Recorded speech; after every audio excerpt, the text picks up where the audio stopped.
steel met steel under a crimson moon. Jin moved not like a man, but like memory incarnate.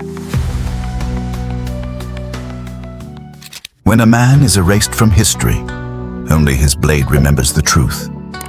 In the ashes of a crumbling dynasty, a name once carved in honor was banished by silence. Jin Takeda, last son of the Sakurakai. Outlaw, Ronin, ghost.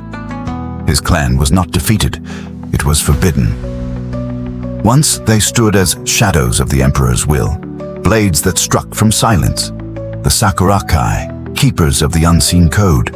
Their oath was not written in scrolls, it was etched in sacrifice. But power fears what it cannot tame. And the Emperor, seduced by paranoia, declared, "No sword shall rise above the throne." He outlawed the old ways, he burned their texts, he betrayed their honor, and in a single blood-drenched night, the Sakurakai were hunted, their names erased, their code scattered like cherry blossoms in a storm. Jin was only 17 when he watched his master fall. When he heard the truth whispered by a dying breath, the betrayal came from within. It wasn't the Emperor alone. One of their own had opened the gates, sold the clan for gold, buried their code for power. Jin vanished that night, not into cowardice, but into vengeance. For 12 years, he wandered the outlaw provinces, a ghost wrapped in silence. He wore no crest, spoke no name. Only the mask and the blade remained.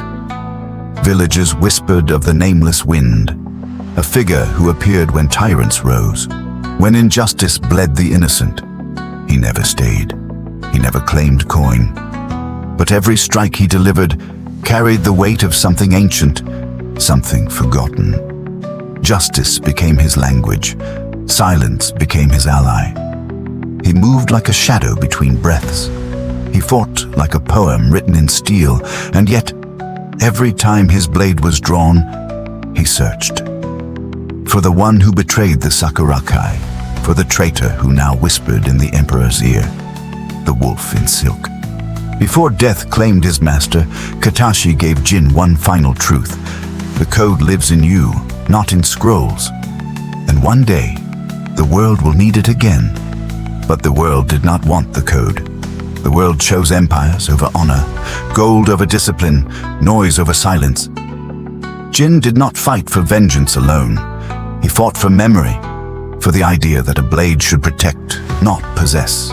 They came for him in waves, mercenaries, spies, assassins trained in the Emperor's new order. All failed because they followed commands. He followed conviction, but even shadows cast long echoes, and the Empire had begun to remember. A name resurfaced in secret councils. A rumor. The last Sakurakai lives. The traitor, now Lord Counselor to the Emperor, ordered one final hunt. Not to kill Jin, but to control him. They offered him pardon. Titles, a silk-wrapped blade. But honor cannot be bought. And Jin Takeda did not kneel. He answered their letter with steel. The final battle was not fought for survival. It was fought for remembrance. Steel met steel under a crimson moon. Jin moved not like a man, but like memory incarnate. Every strike sang the voice of his fallen brothers. Every parry whispered the names of the lost. And when his blade met the traitor's throat, there was no scream, only a breath, a silence deeper than death. Jin did not stay to claim victory. He did not write his name into the scrolls. He vanished into myth once more. Some say he lives in the forests beyond the northern cliffs. Some say he laid down the blade at last. But those who know this. The code was never truly broken. It became him, and as long as injustice breathes, his blade will remember. When a man is erased from history, only his blade remembers the truth. This is the legend of Jin Takeda. This is the story of the forgotten blade. If this story spoke to the warrior inside you, if Jin's path echoes something long buried in your soul, then join us. Subscribe to Vantage Titans, where forgotten legends rise again, etched in fire, steel, and story.